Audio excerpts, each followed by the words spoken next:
टेनिक्स में स्वागत है आपका। मैं हूं समीक्षा पांडे। आज की बड़ी खबर उत्तर प्रदेश से किसानों से जुड़ी है, जहां मौसम की मार झेल रहे किसानों को बड़ी राहत दी गई है।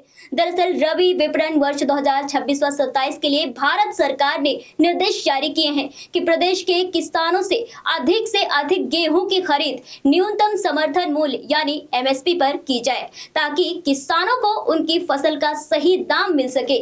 आपको बता दें कि हाल ही में बेमौसम बारिश के कारण गेहूं की गुणवत्ता प्रभावित हुई है। कई जगहों पर गेहूं की चमक कम हो गई है और दाने सिकुड़ गए हैं, जिससे किसानों को नुकसान का खतरा था।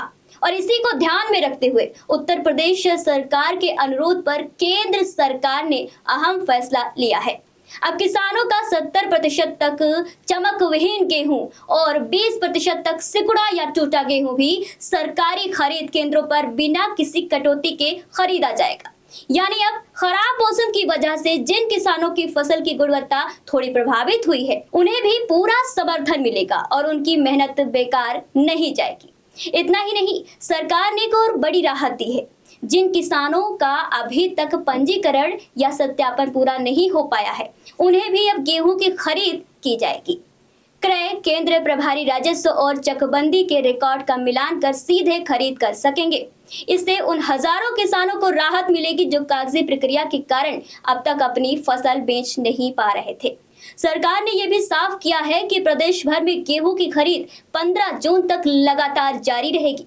अगर किसी केंद्र पर ज्यादा भीड़ होती है तो किसान टोकन लेकर अपनी सुविधा के अनुसार तय तारीख पर जाकर गेहूं बेच सकते हैं।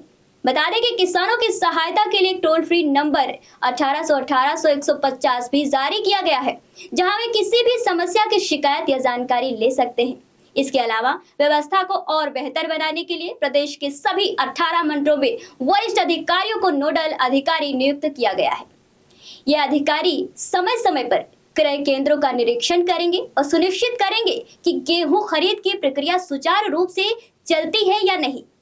कुल मिलाकर देखा जाए तो ये फैसला किसानों के लिए बड़ी राहत लेकर आया है, खासकर ऐसे समय में जब मौसम की मार ने उनकी फसल को नुकसान पहुंचाया है। अब देखना होगा कि जमीनी स्तर पर यह व्यवस्था कितनी प्रभावी तरीके से लागू होती है, क्योंकि सरकार ने तो अपना फैसला सुना दिया है किसानों के हक में। किसानों को इसका कितना लाभ मिलता है, ये आने वाला समय ही बताएगा। फिलहाल के लिए जेनिक्स में इतना ही। बने रहिए हमारे साथ। मिलते तमाम खबरों के साथ, तब तक के लिए नमस्कार।